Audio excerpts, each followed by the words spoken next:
Shalom, selamat pagi jemaat yang dikasihi Tuhan. Apa kabarmu hari ini? Saya berharap kita semua dalam kondisi sehat dan baik. Marilah kita akan bersama-sama akan merenungkan firman Tuhan. Dan saya percaya tadi Bapak Ibu Saudara bersama dengan keluarga sudah memuji, menyembah dan berdoa kepada Tuhan. Dan biarlah renungan firman Tuhan ini melengkapi akan ibadah kita pada pagi hari ini. Sebelumnya mari saya ajak kita semua untuk berdoa. Bapa kami yang di surga, dikuduskanlah namamu, diagungkan, ditinggikan Engkau di atas segala-galanya. Kami mengucap syukur di kesempatan pagi ini, kami bisa bersama-sama kembali untuk beribadah kepada Tuhan.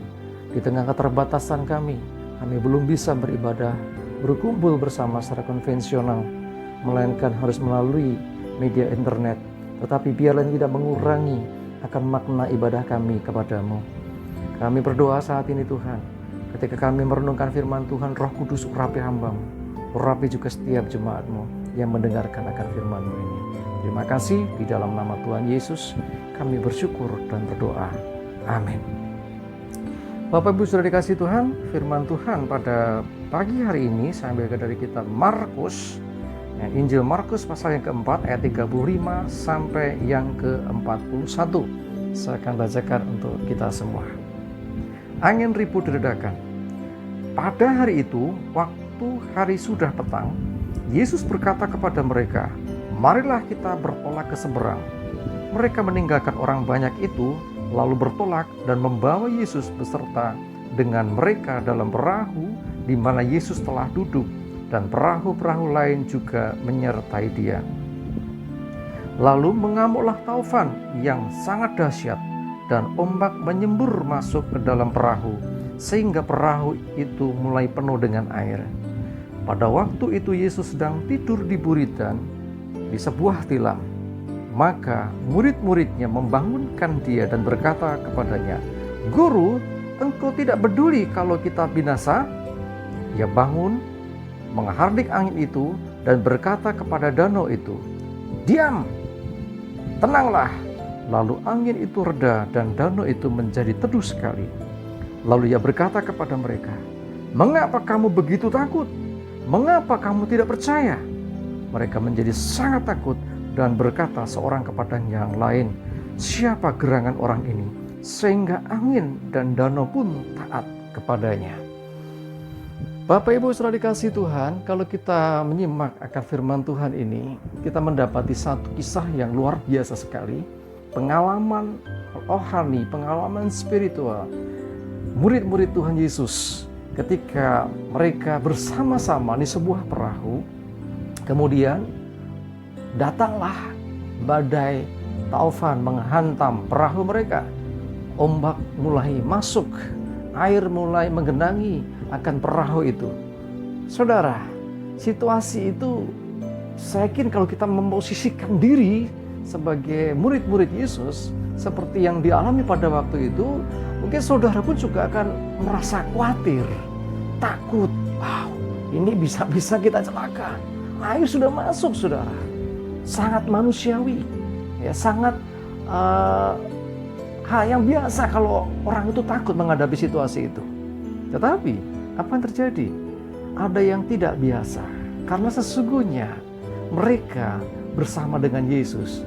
Yesus bersama dengan mereka. Sehingga ketika air mulai masuk, mereka mulai panik, mereka mulai takut. Satu hal yang menurut saya tidak semestinya itu diucapkan oleh murid-muridnya. Ketika mereka berkata, "Guru, engkau tidak peduli kalau kita binasa?" Wow. Padahal logikanya ini, kalau kita ngomong logika kita, kalau mereka semua binasa, tenggelam ke dalam danau, Yesus kan ikut tenggelam. Bukankah demikian? Tetapi kita percaya bahwa Yesus itu punya rencana, dan rencana dia harus digenapi. Tidak ada ceritanya, tidak ada planningnya bahwa Yesus nanti berakhir dengan tenggelam di atas, tenggelam ke dalam danau, saudara. Dia anak Allah yang nanti akan menyerahkan dirinya menjadi tebusan bagi banyak orang. Tapi murid-murid gak tahu. Murid-murid gak nangkep segitu. Yang dia tangkap sekarang situasinya, kami sedang dalam kondisi bahaya. Kita sedang dalam kondisi bahaya. Ombak begitu tinggi, air masuk ke perahu, sebentar lagi menurut perhitungan tenggelam. Dan jangan salah, yang bersama-sama dengan Yesus itu murid-muridnya ini banyak di antara mereka adalah nelayan yang sudah berpengalaman. Kalau ombak seperti itu, kalau air udah masuk sebanyak itu, tidak lama lagi tenggelam. Logikanya, kenyataan di hadapan mereka seperti itu. Tetapi mereka tidak sadar bahwa Yesus Tuhan juga bersama mereka. Yesus Maha Kuasa. Tidak ada yang mustahil bagi dia. Tidak ada yang terlalu sukar buat dia. Lalu apa terjadi ketika dibangunkan? Guru, engkau tidak peduli kalau kita binasa? Menganggap Tuhan tidak peduli. Lalu Yesus berkata apa? Ya, setelah dia bangun, dia menghardik angin itu. Diam, tenanglah. Dia tunjukkan kuasanya. Dia tunjukkan akan mujizatnya. Sehingga air danau itu akhirnya menjadi tenang kembali. Bapak, Ibu, Saudara dikasihi Tuhan, sering terjadi dalam kehidupan kita hal yang demikian. Angin badai permasalahan, gelombang yang tinggi menghantam hidup kita. Lalu apa terjadi? Timbul kepanikan, timbul ketakutan. Saudara, Yesus berkata, aku menyertai engkau senantiasa sampai kepada akhir zaman. Kita masih disertai Tuhan. Saudara dan saya masih disertai Tuhan. Sehingga tidak ada alasan sesungguhnya untuk kita menjadi putus asa. Hari-hari ini, virus corona belum sepenuhnya bisa ditaklukkan. Tetapi bukan tidak bisa ditaklukkan. Tuhan memberi hikmat kepada orang-orang yang saat ini sedang bekerja untuk menciptakan antivirus untuk bisa mengatasi masalah ini. Bapak Ibu sudah dikasih Tuhan. Firman Tuhan katakan di dalam Amsal 14 ayat 26 sampai 27, dalam takut akan Tuhan ada ketenteraman yang besar, bahkan ada perlindungan bagi anak-anaknya. Takut akan Tuhan adalah sumber kehidupan, sehingga orang terhindar dari jerat maut. Kalau kita perhatikan ayat ini, takutlah akan Tuhan, bukan takut dengan keadaan. Kita susah, Pak Pendeta. Kita sedang dalam kesulitan. Virus begitu menakutkan. Begitu banyak korban jiwa, nyawa yang meninggal. Belum lagi, sekarang mulai susah untuk kita bepergian. Kita harus mengkarantina diri. Gereja juga susah untuk bisa beraktivitas mengadakan kegiatan. Saudara, ini bukan berarti kita tidak percaya. Ini bukan berarti kita lebih takut kepada keadaan. Bukan. Ini adalah cara untuk kita bisa memutus rantai penyebaran akan virus ini. Itulah yang sedang dilakukan pemerintah kita. Jadi ketika gereja sekarang tidak mengadakan ibadah konvensional, bukan berarti gereja tunduk dengan virus corona, tidak. Bukan berarti gereja akhirnya sekarang kalah dengan keadaan, tidak. Karena ibadah yang di hadapan Tuhan yang benar itu bukan sekedar kumpul-kumpulnya, saudara, tapi hati yang menyembah, yang sungguh-sungguh dengan Tuhan. Amin. Bapak Ibu saya dikasih Tuhan, mari saya mengajak kita semua, takutlah akan Tuhan. Di situ ada ketenteraman yang besar, kata firman Tuhan. Di situ ada ketenangan yang luar biasa. Enggak panik, enggak takut. Orang kalau sudah cemas, khawatir, nanti ujung-ujungnya panik. Kalau orang panik, seringkali yang dilakukan justru salah. Jadi kita mesti bisa menguasai diri dalam keadaan ini. Firman Allah dalam 2 Timotius 1 ayat yang ke-7 dikatakan bahwa Allah tidak memberikan roh ketakutan, tapi roh yang memberikan kasih, yang membangkitkan kasih, ya, dengan ketertiban. Ya, kekuatan kasih ketertiban diberikan kepada kita. Jadi bukan ketakutan. Kalau takut, panik, khawatir, itu bukan datang dari Tuhan. Bapak Ibu sudah dikasih Tuhan. Saat ini mungkin banyak waktu di mana kita bisa berkumpul dengan keluarga. Syukuri itu. Ya, syukuri. Karena selama ini mungkin saudara yang sibuk dengan urusannya jarang ada waktu buat keluarga. Ambil positifnya. Belajar kita untuk memandang segala sesuatu dengan sudut pandang yang positif. Masalah yang kita hadapi saat ini sesungguhnya bukan seberapa besar masalah itu. Seperti juga murid-murid pada waktu di perahu itu. Masalah utamanya bukan seberapa besar badai taufan yang melanda danau itu. Itu bukan masalah yang terbesar. Masalah yang terbesar adalah iman mereka dipertanyakan di hadapan Tuhan. Masalah hidup kita boleh besar, tetapi bukan itu poinnya. Bukan itu fokusnya. Bukan itu masalah utamanya. Masalah utamanya adalah iman kita di hadapan Tuhan seperti apa. Itu yang akan ditanyakan, dipertanyakan di hadapan Tuhan. Saat menghadapi kesusahan, ya, berapa besar iman kita, pengharapan kita kepada Tuhan. Apakah kita masih percaya kepadanya? Saya percaya kita semua tetap mengandalkan Tuhan. Amin. Amin. Jadi yang pertama, jangan fokus pada masalah. Kalau saat ini jangan fokus dengan corona. Ya, fokuslah kepada Tuhan.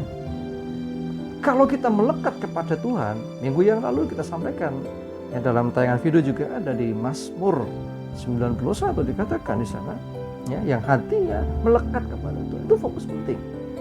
Miliki hati yang melekat kepada Tuhan. Ya, jadi ini penting ya, jangan fokus di masalah, tapi fokuslah kepada Tuhan. Yang kedua, jangan fokus pada corona. Loh, ini kan penting. Iya. Banyak orang mengupload berita tentang corona seakan-akan corona itu segala-galanya. Tuhan. Itu yang harusnya jadi fokus kita. Yang berikutnya, jangan fokus pada kabar buruk, tapi fokuslah kepada kabar baik. Injil adalah kabar baik. Firman Tuhan adalah kabar baik. Fokuslah kepada firman Tuhan. Yesus ketika lahir di dunia, malaikat-malaikat menjumpai gembala di padang. Dan malaikat itu berkata, hari ini ada kesukaan besar, telah lahir Kristus Tuhan. Jadi saudara, kalau ada Yesus, ada kesukaan besar. Kalau ada Yesus dalam hidup kita, ada kesukaan besar. Sebab apa? Ada pengharapan. Sebab apa? Ada jalan keluar dari masalah. Yesus berkata, akulah jalan. Ketika kita nggak menemukan jalan, temukan Yesus. Kita menemukan jalannya sesungguhnya. Jadi fokus kita bukan di masalah corona lagi, tetapi iman kita. Jangan fokus di masalah, fokus kepada Tuhan. Pasti kita akan mengalami kemenangan. Kita akan mengalami terobosan. Amin. Amin. Ya. Amsal 3 ayat 5 dikatakan demikian. Percayalah kepada Tuhan dengan segenap hatimu dan jangan bersandar pada pengertianmu sendiri. Pengertian kita terbatas, saudara. Sangat terbatas. Jangan bersandar pada itu. Seringkali kita mikir, wah nanti kena corona, ngeri sekali, akhirnya begini begitu, yang negatif lagi. Ya, itu yang sering terjadi. Pemikiran kita yang sangat terbatas. Mari belajar percaya kepada Tuhan dengan segenap hati. Joni kanti gumolong yang mana? Jadi hati yang utuh di hadapan Tuhan. Jangan setengah-setengah. Jangan percaya, ya percaya juga sih, percaya nggak percaya sih. Kepada Tuhan harus seutuhnya. Percaya dengan segenap hati. Dan jangan bersandar pada pengertian sendiri. Karena pengertian kita sangat-sangat terbatas. Kita percaya di firman Tuhan kita temukan banyak sekali di Alkitab saudara akan janji-janji Tuhan yang menyatakan bahwa Tuhan itu baik.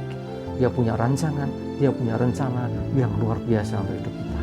Ya, Yeremia 29 ayat 11 berkata, sebab aku ini mengetahui rancangan-rancangan apa yang ada padaku mengenai kamu, bukan rancangan kecelakaan, tapi rancangan damai sejahtera yang memberikan kepadamu hari depan penuh pengharapan. Corona seakan-akan menghalangi itu. Nggak ada harapan. Untuk orang yang kena sakit corona, pemirsa di rumah yang saat ini mungkin, wah aku suspek, wah ODP, PDP, atau apalah istilahnya. Saya mau beritahu saudara, masih ada pengharapan di dalam Tuhan Yesus. Dimanapun saudara saat ini berada, dan kita akan berdoa bersama-sama. ada kuasa Tuhan yang sanggup menolong saudara. Amin. Kuncinya, percayalah kepada Tuhan dengan segenap hatimu. Percayalah kepada Tuhan Yesus Kristus. Dia berkata, aku datang supaya mereka punya hidup, mempunyai dalam segala kelimpahan. Itu bukan penderitaan, bukan kematian, tapi hidup yang kekal. Bapak Ibu sudah dikasih Tuhan, kalau kita perhatikan firman Tuhan ini, saudara akan menemukan satu janji-janji Tuhan yang luar biasa. Ya, percaya kepada Tuhan, jangan bersandar pada pengertian sendiri. Artinya apa? Kita tidak mengandalkan kemampuan kita menganalisa segala sesuatu, terus akhirnya menyimpulkan sendiri. Percaya Tuhan saja. Tuhan bisa menolong, Tuhan bisa. Dan jangan membatasi Tuhan. Seringkali orang membatasi Tuhan. Membatasi gimana? Aduh, biasanya begini, kok ini nggak begini? Dibatasi. Wah, paling Tuhan nolongnya begini. Tuhan bisa pakai bermacam-macam cara, termasuk untuk masalah corona ini. Kita nggak tahu apa yang terjadi, tapi kita mau percaya baik yang Tuhan rencanakan, baik apa yang Tuhan sudah sedang kerjakan. Jangan hanya fokus kepada kenyataan. Sering kita berkata kenyataannya seperti ini, ribuan nyawa melayang. Kenyataannya sekarang kami kesusahan. Kenyataan, Bapak Ibu sudah dikasih Tuhan. Saya ingatkan kembali, kenyataan bukan kebenaran. Kenyataan bukan Tuhan. Jangan menuhankan keadaan. Jangan menuhankan situasi saat ini. Di balik semua ini, di balik semua yang terjadi, percayalah ada Tuhan yang punya rencana yang jauh lebih indah dan lebih baik dari apa yang bisa kita lihat saat ini. Cuma dikasih Tuhan, saya mengajak kita semua saat ini yang mungkin terdampak, walaupun saudara mungkin gak kena corona, tapi mungkin karena keadaan, kesulitan untuk bekerja, kesulitan untuk memenuhi kebutuhan ekonomi. Mari kita sama-sama berdoa kepada Tuhan. Kita percaya Tuhan memelihara kita. Tuhan memelihara bangsa Israel ketika di padang gurun. Dia kirimkan mana, dia kirimkan burung puyuh. Itu bukti pemeliharaan Tuhan yang nyata. Percaya bahwa Tuhan tidak pernah meninggalkan kita. Di tengah situasi ini tetap ada Tuhan yang bersama dengan kita. Seperti perahu murid-muridnya yang sudah kemasukan air seakan-akan mau tenggelam. Tetapi ada Yesus, maka ada pertolongan. Hidup kita, situasi negeri kita saat ini mengalami itu. Bahkan situasi dunia saat ini sedang mengalami guncangan hebat, badai yang dahsyat, taufan yang dahsyat sekali, yang seakan-akan seperti mau menghancurkan semuanya.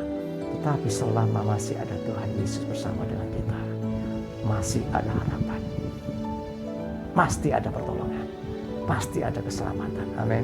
Jadi jangan jadi lemah ya, jangan terlalu panik dan takut. Kita waspada harus, tapi panik, khawatir jangan. Ya, sekali lagi waspada harus, jaga kebersihan, selalu saya ingatkan ya, cuci tangan, ya, terus pakai masker kalau bepergian, ya, boleh juga pakai hand sanitizer kalau ada, air sabun pun cukup kalau nggak ada. Tetap jaga stamina tubuh, beraktivitas, berolahraga atau berkegiatan, istirahat yang cukup, makan makanan yang bergizi, vitamin, supaya daya tahan tubuh kita kuat. Kalau daya tahan tubuh kita kuat, maka virus pun tidak mudah untuk menyerang kita. Terlebih lagi juga secara rohani, kalau iman, percaya dan pengharapan kita kepada Tuhan kuat, maka yang melemahkan itu tidak akan bisa menguasai kita. Maka ketakutan, kekhawatiran yang saat ini seperti sedang melanda dunia, ya, teror corona ini akan sedang menakut-nakuti dunia, itu tidak akan berpengaruh kalau kita punya iman dan pengharapan di dalam Tuhan. Tetap kuat. Amin. Ya, jangan jadi lemah. Ya, Tuhan peduli. Tuhan bersama kita. Dan kita akan lihat pertolongan dan mujizatnya dinyatakan. Bapak Ibu sudah dikasih Tuhan. Saya kira pesan firman Tuhan pagi ini sudah saya sampaikan. Sudah renungkan kembali akan hal ini. Yang pertama, belajar bagaimana supaya kita ini menghadapi setiap keadaan, memandang kepada Tuhan. Jangan fokus kepada masalah. Berikutnya, jangan kita fokus kepada corona, tapi fokuslah kepada Yesus Kristus, Juru Selamat kita. Janganlah kita, perhatian kita tertuju kepada kabar buruk, berita buruk, tetapi mulai fokus kepada kabar baik, berita baik. Firman Tuhan adalah kabar baik buat semua orang. Injil adalah kabar baik buat semua umat manusia. Kita percaya Tuhan bersama dengan kita. Dan keadaan ini pasti akan berlalu. Badai pasti berlalu. Corona pasti akan berakhir. Dan kita akan mengalami hidup yang normal seperti sedia kala. Dan kita percaya di balik semua ini Tuhan punya rencana yang baik untuk kita semua. Amin. Kita doakan pemerintah kita. Kita doakan juga tim medis dan tenaga ahli yang terus berjuang untuk bisa mengatasi akan virus corona ini. Sebab ini bukannya Indonesia, sudah masalah dunia. Dan kita butuh Tuhan Yesus turun tangan. Kita butuh Tuhan Yesus yang berkata, diam, tenanglah, maka keadaan jadi baik. Kita butuh Tuhan Yesus. Tapi ingat, jangan seperti murid-murid yang mengatakan, Tuhan, kita akan binasa, tidakkah kau peduli? Jangan, saudara. Kita percaya Tuhan peduli. Ya, kita hanya berseru kepadanya, Tuhan, tolong kami. Kami butuh Engkau. Amin. Tetap semangat Bapak Ibu. Jangan jadi lemah ya. Kita nggak bisa ibadah, nggak bisa komsel, tapi tetap bisa ya, ibadah pribadi dengan Tuhan. Melalui mesbah keluarga, juga melalui doa pribadi bersama dengan orang-orang terkasih. Terima kasih. Tetap semangat. Untuk info terbaru tentang ibadah kita akan update. Tuhan Yesus berkati. Kita akan berdoa sama-sama. Tuhan Yesus, terima kasih, kami bersyukur firman-Mu sudah disampaikan. Roh Kudus tolong kami untuk kami mengerti, memahami dan bisa melakukan dalam kehidupan sehari-hari. Keadaan ini mungkin seperti murid-murid Yesus ketika bersama-sama dengan Yesus dalam perahu yang hampir tenggelam karena badai taufan. Dan murid-murid ketakutan. Seperti saat ini juga dunia dalam ketakutan. Dan kami percaya kalau Yesus ada bersama kami, Yesus pasti menolong kami. Seperti Yesus menolong ketika murid-muridnya membutuhkan pertolongan. Terima kasih Tuhan. Kami bersyukur, berdoa seluruh jemaat tanpa kecuali dilindungi Tuhan. Darah Yesus Kristus proteksi seluruh hidupnya. Juga dijauhkan segala mara bahaya, sakit penyakit, terlebih juga penyakit virus corona. Dijauhkan dari hidup kami semua di dalam nama Tuhan Yesus. Berdoa supaya iman, percaya, pengharapan kami tetap kuat di dalam Tuhan. Menghadapi semuanya dengan memandang kepada Tuhan. Percaya kepada Tuhan dengan segenap hati. Dan tidak bersandar pada pengertian kami yang sangat terbatas ini. Terima kasih Tuhan. Engkau sumber penghiburan, kekuatan, damai sejahtera, iman dan pengharapan kami. Dalam nama Tuhan Yesus kami bersyukur dan berdoa. Amin. Semangat dikasih Tuhan. Kita akan bersama-sama mengakhiri ibadah ini. Kita akan terima berkat Tuhan. Saya akan sampaikan doa berkat. Sudah boleh angkat tangan di depan media handphone atau apapun di depan saudara. Jemaat dikasih Tuhan. Tuhan memberkati engkau dan melindungi engkau. Tuhan menyinari engkau dengan wajahnya dan memberi engkau kasih karunia. Tuhan menghadapkan wajahnya kepadamu dan memberi engkau damai sejahtera. Kasih, rahmat, dan anugerah dari Tuhan dilimpahkan atas hidupmu. Diberkati engkau oleh Tuhan. Diberkati kesehatanmu. Diberkati keluarga rumah tanggamu. Diberkati segala usaha pekerjaanmu. Diberkati perekonomianmu. Diberkati kesaksian hidup dan pelayananmu. Diberkati masa depan hidupmu dan anak-anakmu. Dan diberkati seluruh kehidupanmu oleh Tuhan. Rahmat dan anugerah dan berkatnya mengalir dicurahkan di dalam nama Tuhan Yesus Kristus. Amin. Tetap semangat. Tuhan Yesus memberkati.